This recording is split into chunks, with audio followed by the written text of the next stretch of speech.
Bem-vindo a mais uma transmissão do programa Encontro com a Palavra. Que alegria poder estar mais uma vez junto com você. Em nosso estudo já chegamos ao livro de Números, onde descobrimos uma verdade alegórica, fascinante e também impressionante.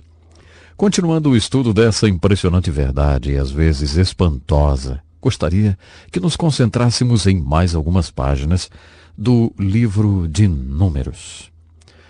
Por exemplo, no capítulo 12, há uma passagem de Moisés que é muito interessante.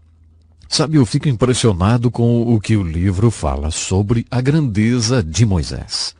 O último capítulo de Deuteronômio afirma que ele era um homem inigualável, um dos mais importantes homens de Deus que já existiu. Em vários trechos do livro de Números, lemos como ele era especial e importante. No capítulo 12, versículos 3 e de 5 a 8, lemos as seguintes palavras.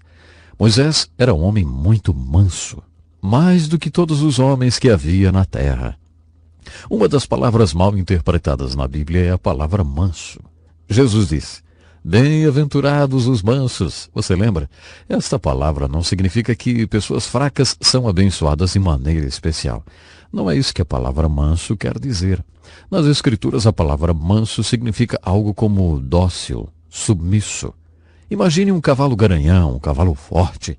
Quando esse cavalo é domado, recebe freio na boca, cabresto na cabeça e sela nos lombos. Não quer dizer que tenha se tornado fraco. Ele está manso.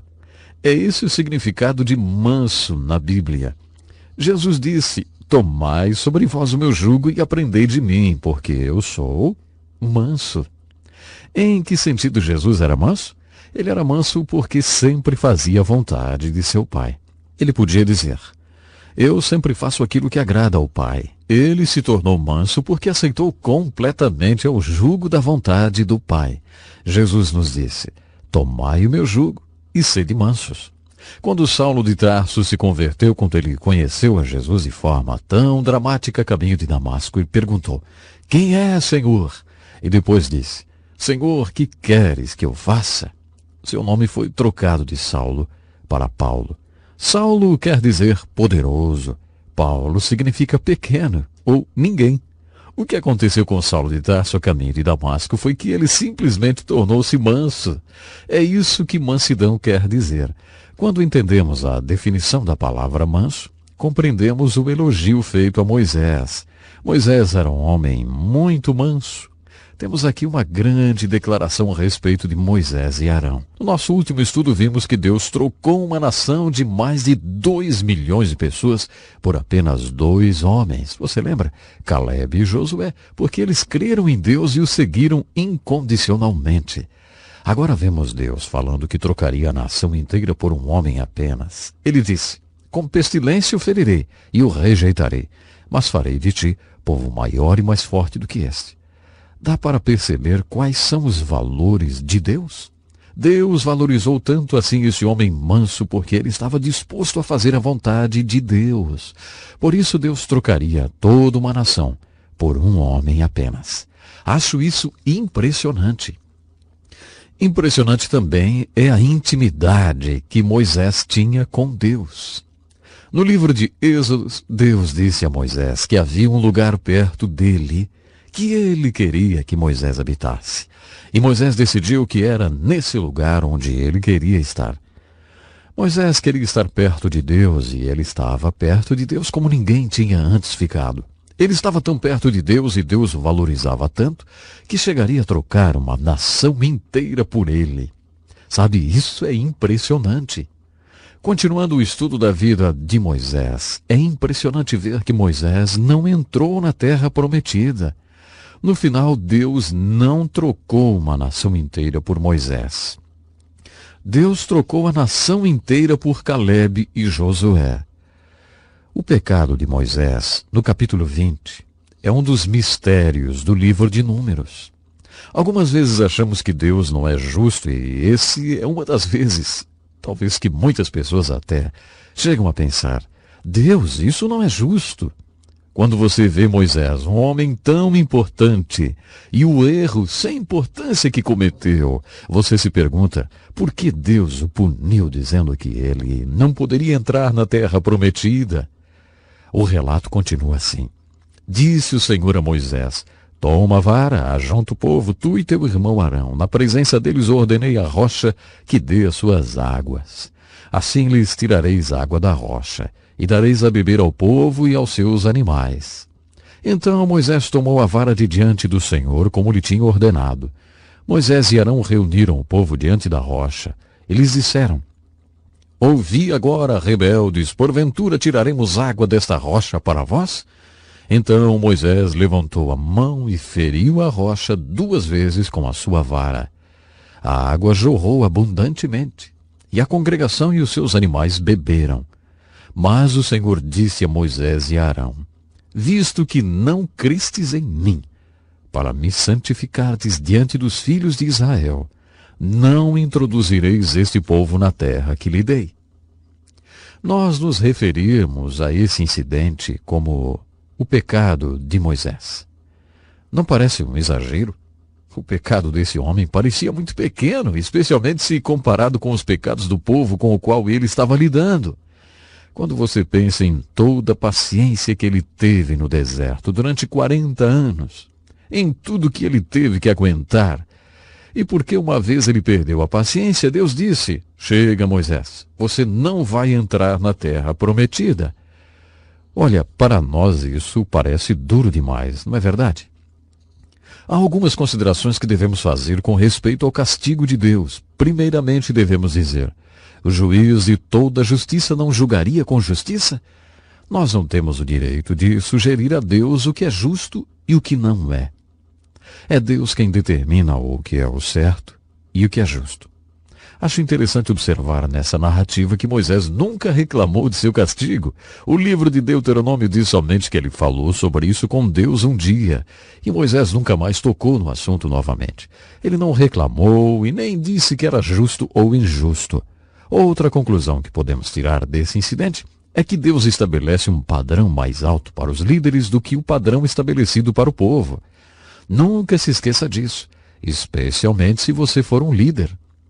Creio que as Escrituras deixam bem claro que Deus estabeleceu 2 padrões.